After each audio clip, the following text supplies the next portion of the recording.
Todo mundo jurava que ele era só o coveiro da cidade, mas ninguém imaginava que seria ele quem me ensinaria o que é amar no silêncio, mesmo com todo mundo contra, mesmo entre os mortos. Se eu soubesse o que aquele silêncio escondia, talvez nunca tivesse voltado, mas voltei, e ele estava lá. Meu nome é Leonardo, tenho 28 anos, sou arquiteto, gay, assumido em voz baixa. Depois de 3 anos sem pisar em Serra Azul, voltei porque minha tia-avó morreu. Ela me criou como pôde, nunca entendeu quem eu era, mas me deu teto, comida e um nome. E quando morreu, a família decidiu que eu devia aparecer, não para chorar, para cumprir. Desci do ônibus com a sensação de que nada ali tinha mudado, nem a poeira no chão, nem os olhares dos vizinhos. Na cidade pequena, o tempo não passa, ele se acumula. A casa estava igual, o cheiro também, mas quem me recebeu foi o silêncio. Tio Benedito só disse entra e voltou a mexer no fogão. E eu entrei como quem invade o próprio passado. Fui até o quarto do fundo deixar minha mochila, e foi ali, enquanto fechava o zíper, que ouvi passos atrás de mim. Quando me virei, ele estava na porta. Leonardo, né? Assenti. Não precisei perguntar quem era. Caio, o menino calado que vivia no cemitério, neto do coveiro, agora homem, agora ainda mais calado. Você sumiu. Recife, faculdade, trabalho. Eu fiquei, cuido do cemitério desde que o velho morreu. Silêncio.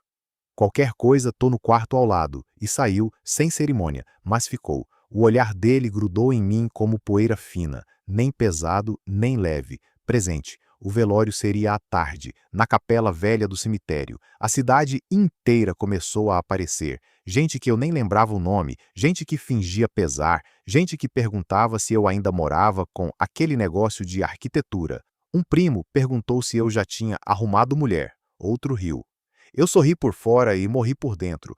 Caio estava lá, encostado na porta dos fundos da capela, os braços cruzados, o olhar perdido. Mas quando todo mundo começou a ir embora, ele me chamou com um gesto seco. Preciso levar umas ferramentas lá pro fundo. Me ajuda? Fui. A gente andou em silêncio até o portão do cemitério, o chão seco, o céu quente demais para qualquer palavra. Lá dentro ele me entregou uma pá. Pode andar por aí, se quiser pensar. E eu andei. Entre cruzes tortas, túmulos velhos, flores plásticas desbotadas, não senti tristeza, só um incômodo estranho, como se aquela terra soubesse de coisas que ninguém contou. Quando voltei, ele estava encostado num túmulo.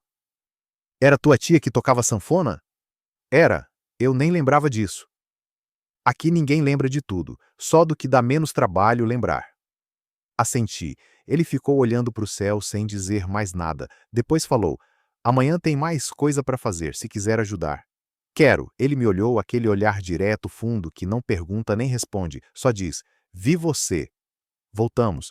E naquele caminho entre o pó e o calor, eu soube que algo ali tinha começado, mesmo que nenhum de nós tivesse dito nada. No dia seguinte, ele apareceu na porta do meu quarto antes do sol subir. Bora? Eu nem perguntei para onde, só calcei os sapatos e fui.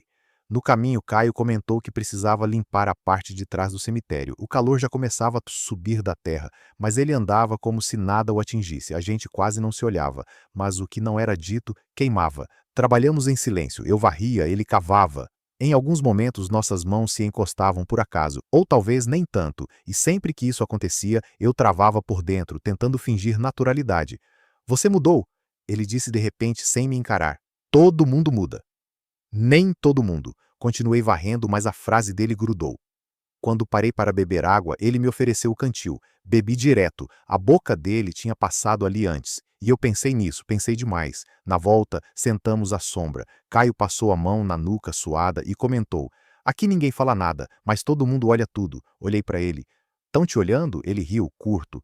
Tão olhando você, e tão me olhando porque você tá aqui. Ficamos calados, mas aquele silêncio era outro. Denso, vivo. À tarde, ajudei meu tio com umas compras no centro. Em cada esquina, um rosto conhecido. Em cada rosto, um julgamento disfarçado de simpatia. Quando voltei, Caio estava consertando a cerca com um martelo na mão e os olhos sérios. Me aproximei. Ele não falou, mas o jeito que continuou o trabalho sem me afastar dizia mais do que qualquer convite. Ficamos assim até o sol cair, e quando terminamos, ele soltou: se quiser voltar amanhã, tem coisa para fazer. Assenti. Naquela noite tentei dormir, mas o calor e a imagem dele colado em mim no cemitério não deixavam. Toda vez que fechava os olhos, lembrava do jeito que ele falava meu nome, reto, sem floreio, mas com peso, como quem nomeia o que é difícil de encarar. Na manhã seguinte, fui eu que bati na porta do quarto dele. Bora! Ele sorriu de leve, só com um canto da boca, mas não respondeu, só pegou as ferramentas e saiu. A gente foi até o galpão do fundo. Precisava cortar uns galhos que tinham caído perto das sepulturas velhas. Me entregou um facão. Já usou? Não. Ele veio por trás, encostou a mão na minha e ajustou a pegada. Assim. O toque foi rápido, mas ficou. A respiração dele roçou minha nuca e eu travei. Quando me virei, ele já estava longe, cortando o mato como se nada tivesse acontecido. Mas alguma coisa tinha, e os olhos dele sabiam disso. No fim do dia, enquanto lavávamos as mãos do tanque, ele perguntou: Já pensou em não voltar? Para onde? Para lá. Recife, pensei antes de responder. Todo dia, mas ainda não sei. Ele ficou em silêncio, mas o jeito que me olhou depois disse tudo. Ele também pensava nisso, mas com outro nome. À noite, enquanto lia na varanda, Caio se sentou ao meu lado. Ficamos ali, sem falar, com o joelho dele roçando o meu de vez em quando, e quando ele levantou, falou baixo.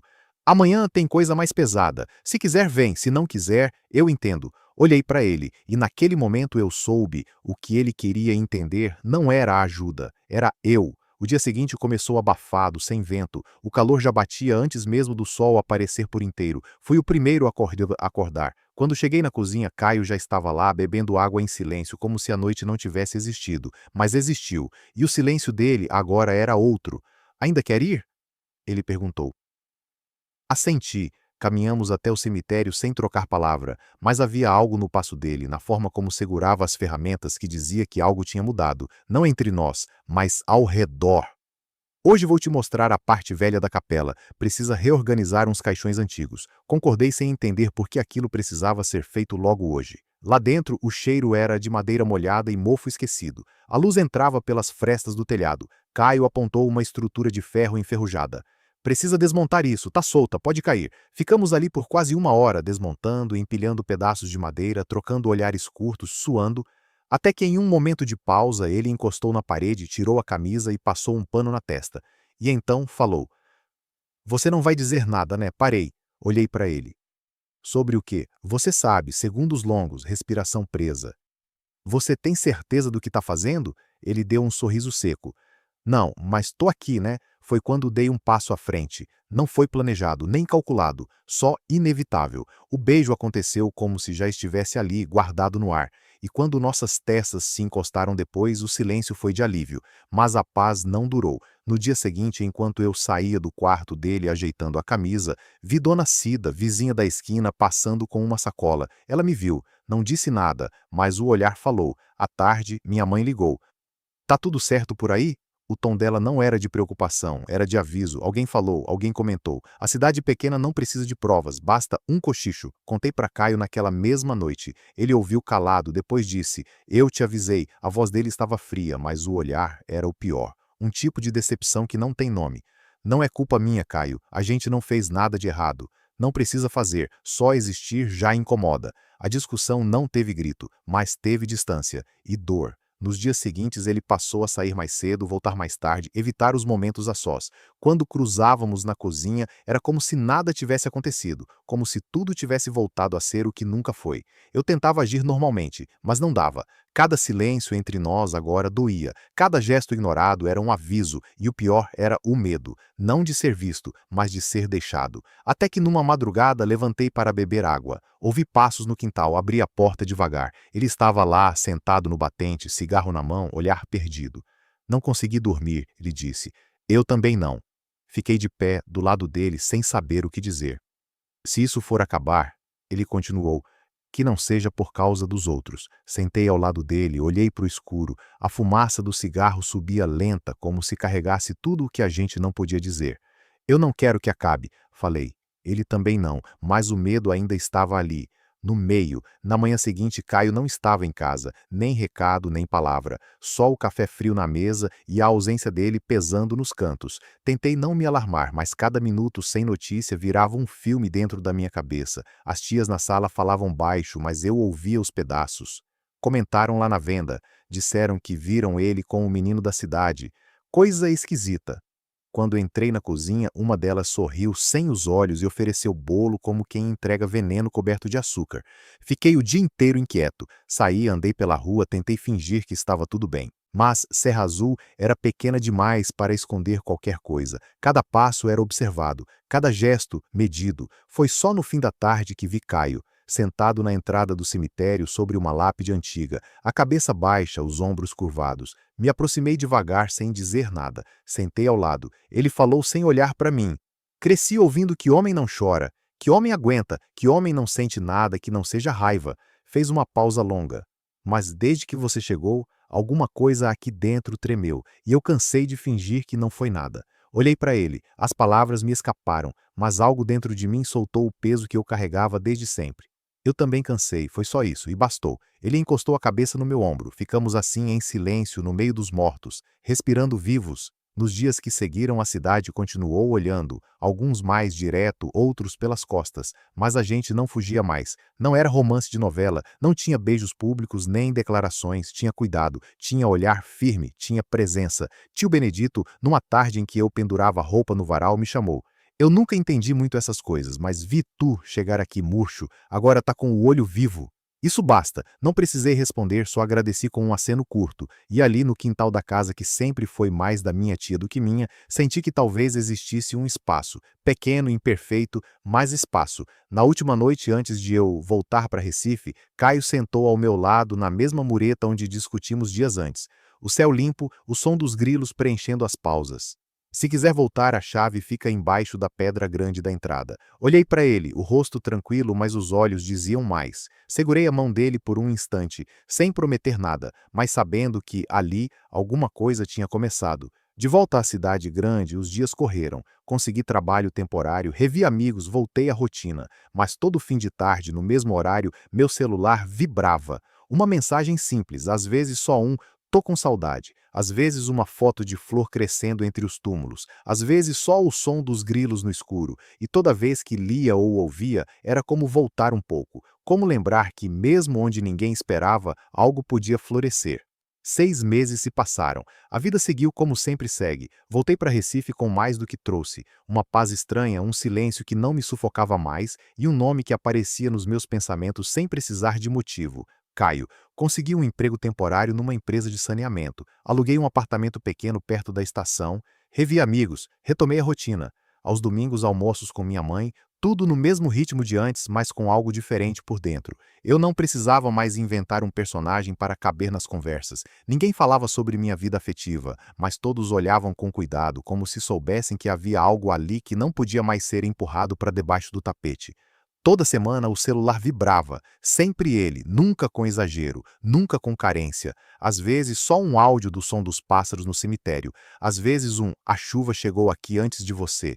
E bastava. Não falávamos todo dia, mas quando falávamos, o mundo desacelerava. Num sábado à noite, depois de uma semana pesada no trabalho, abri o celular e vi uma passagem em promoção para Caruaru. Comprei sem pensar muito. No dia seguinte, ônibus até o terminal rural, depois um carro até Serra Azul. Cheguei quase no fim do dia, a cidade estava igual, mas eu não. Andei pelas ruas como quem volta para um lugar que nunca deixou por completo. Na casa do tio Benedito, a luz da cozinha estava acesa e o cheiro de café no ar. Bati na porta com cuidado. Quem abriu foi ele, Caio, descalço como sempre, o mesmo olhar calmo, mas agora com um fundo diferente, como se soubesse que eu voltaria, mas mesmo assim tivesse ficado surpreso. Ele não disse nada, só abriu mais a porta. Me puxou para dentro com um gesto simples, como quem convida para continuar uma conversa que nunca terminou. Naquela noite dormimos no mesmo quarto. Não houve pressa nem dúvida, só uma certeza tranquila de que o tempo pode passar, o mundo pode girar, mas tem coisa que, uma vez que nasce, não volta para o lugar de onde saiu. No dia seguinte, caminhamos até o cemitério. Ele queria me mostrar uma árvore nova que tinha nascido perto da cerca velha, uma semente que caiu por acaso, mas vingou. Olhamos em silêncio e rimos do paralelo sem precisar explicar. Desde então, vivemos entre dois mundos, eu com meu trabalho na cidade, ele com a rotina entre sepulturas e raízes, mas agora com finais de semana combinados, promessas que não precisam de papel e uma chave debaixo da pedra que continua lá, esperando quando for a hora. Não é amor de filme, não tem trilha sonora nem aplauso, mas tem chão, tem espaço e tem nome, mesmo que a gente não o diga em voz alta, porque o que importa não é gritar para o mundo. É ter coragem de ficar mesmo quando o mundo parece pequeno demais para entender. Se você leu até aqui, talvez já tenha sentido isso também. Talvez tenha vivido um amor que começou no silêncio, no improvável, no escondido. E se não viveu ainda, não tenha pressa. Quando chegar, vai saber. Os reencontros são fáceis. O difícil é o depois. Passaram-se semanas desde que voltei de Serra Azul. Caio e eu mantínhamos contato, sem promessas nem urgências, mas algo começou a mudar. Não nele, em mim. As mensagens ficaram mais curtas, o silêncio entre uma e outra mais longo. Às vezes eu via a notificação, esperava da resposta e ela não vinha. Às vezes eu digitava e apagava antes de enviar. O que era leveza começou a parecer dúvida. Um sábado, mandei: "Tá tudo bem por aí?" Silêncio. Horas depois, só um "tá sim." Sem ponto, sem foto, sem áudio. No domingo esperei a mensagem dele. Não veio. Na segunda mandei uma de manhã. "Sonhei contigo." Visualizada. Nenhuma resposta. Trabalhei mal o dia inteiro, pensando se exagerei, se devia ter falado, se devia ter ficado calado. A cabeça criou versões, hipóteses, histórias que não existiam. Na quarta, ele respondeu: "Tô na correria aqui, problemas com a cerca, o trator deu defeito. Desculpa o sumiço, e só. Eu queria dizer que estava tudo bem, mas não estava." Respondi: "Entendo, só achei estranho o silêncio." Ele demorou, depois: "Não tô conseguindo lidar com tudo, só isso." Ali eu soube, alguma coisa estava saindo do lugar. Naquela noite, liguei. Ele atendeu, voz cansada, barulho de grilo ao fundo. "Fala." "A gente tá bem?" Silêncio, o tipo de silêncio que arranha. "Eu não sei," ele disse. "Às vezes acho que a gente criou uma coisa que só funcionava lá. E agora?" "Agora tem o mundo." Respirei fundo. "Se for isso, me fala." "Eu aguento, só não quero ficar esperando uma coisa que já acabou." Ele demorou, depois disse: "Não acabou, mas tá difícil, e eu não sei se consigo ser metade." "Ninguém tá pedindo metade, só verdade." "E se a verdade for que eu não sei o que fazer com o que sinto?" Aquela frase me desmontou. Desligamos sem resolver. Nos dias seguintes ele sumiu, e eu deixei, porque insistir também é um jeito de ferir. Mas a falta dele não sumia, nem o nome, nem o jeito que ele dizia: "Tô aqui", sem dizer nada. Na sexta à noite saí do trabalho, sentei num banco da estação e fiquei ali, o celular na mão, a dúvida no peito, e então vibrou. Era uma foto, a flor que ele tinha me mostrado da outra vez, agora mais aberta. A legenda: "Cresceu", só isso, mas foi como se ele tivesse dito: "Eu ainda tô aqui, só não tô pronto para tudo, mas não fui embora." Na resposta mandei: "Também tô tentando crescer aqui, não precisa pressa." Ele reagiu com um coração, e eu guardei o celular no bolso com a sensação estranha de que, mesmo sem planos, a gente ainda era alguma coisa, algo entre semente e raiz, entre espera e presença, algo que talvez não se explique, mas que insiste em ficar. 2 semanas depois daquela foto, eu comprei outra passagem. Não avisei, só fui. Não por impulso, mas porque sabia que, se esperasse o momento certo, ele nunca chegaria. Cheguei em Serra Azul no fim da tarde. O céu estava opaco e o ar tinha cheiro de terra úmida. Caminhei até a casa do tio Benedito. A porta estava entreaberta. Bati. Quem apareceu foi Caio. Ele me olhou como se não soubesse o que dizer, e talvez não soubesse mesmo. "Achei que ia me avisar." Ele soltou. "Achei que você podia não responder." Ficamos ali, parados um na frente do outro, sem abraço, sem sorriso, mas com algo que não tinha morrido, apenas se escondido.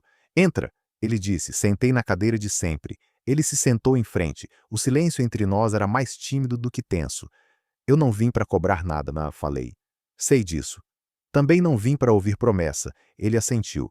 "Eu ainda tô bagunçado, Leonardo. Não sei como encaixar você no que eu sou." "E se não for para encaixar? E se for só para estar?" Ele passou a mão na nuca. O gesto era antigo, repetido, mas dessa vez veio com peso. "Eu tenho medo, não de você, do que isso vira quando sai da nossa bolha. A gente pode criar outra bolha, uma que aguente um pouco mais de mundo." Caio me olhou pela primeira vez direto e não desviou. "Você tem coragem?" "Não toda, mas tenho vontade, e talvez isso já seja começo." Ele ficou em silêncio, mas havia algo no rosto dele que cedeu. Mais tarde fomos até o cemitério. Ele queria me mostrar um túmulo que tinha restaurado. Caminhamos lado a lado, os pés batendo na terra seca, o tempo deslizando devagar. Lá ele apontou: "Essa mulher morreu sem ninguém, só tinha um papel com o nome. Cuidei como deu." "E por que fez isso?"